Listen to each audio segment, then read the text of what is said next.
The Seahawks look to make it back-to-back wins on the road in Houston on Sunday.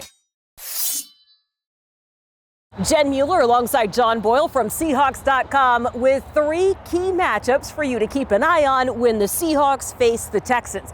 And let's start with Russell Wilson, his offensive weapons against a secondary and really a Texans defense, John, that has been pretty solid, at least when it comes to ball hawking. Exactly. You look at the numbers, and the Texans have struggled in a lot of areas, but one thing they've been really good at is getting the ball away, especially getting those turnovers. They've got 14 interceptions this year, which ranks amongst the league leaders. 10 different players with those interceptions. So it's not like it's one guy you got to watch out for, it's everybody. We saw last week, Russell Wilson was at his best post-injuries we've seen him. And what really helped him get that offense going was getting the ball to his playmakers. They got to do that again, but they got to be cautious with how they do it.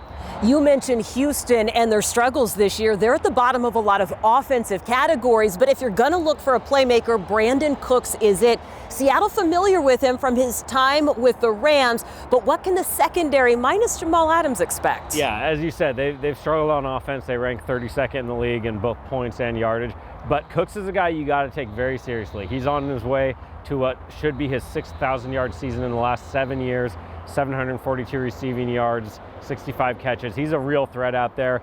Seahawks have really liked what they've been getting out of their cornerback play in Sidney Jones and DJ Reed. Those guys are going to have to make sure they take care of Brandon Cooks. So the last key matchup to watch is turnovers and takeaways. John, Seattle with way too many turnovers and potential turnovers last week. Exactly. As we just talked about, Texans are really good at getting the ball away, and it's not just those interceptions. They've got 21 total takeaways, which puts them right up near the league lead.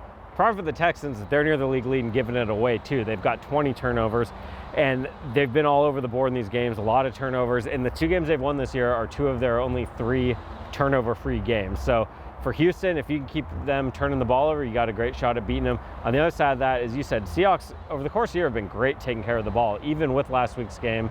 Only 10 turnovers, which is second best in the league. But 3 last week, they got to clean that up if they're going to go win on the road. Well, and turnovers come in bunches for the defense, so let's hope the Seahawks defense gets a bunch of turnovers. You can, of course, have all your Seahawks coverage, courtesy of John Boyle at Seahawks.com, and you can listen to Sunday's game on the Seahawks Radio Network.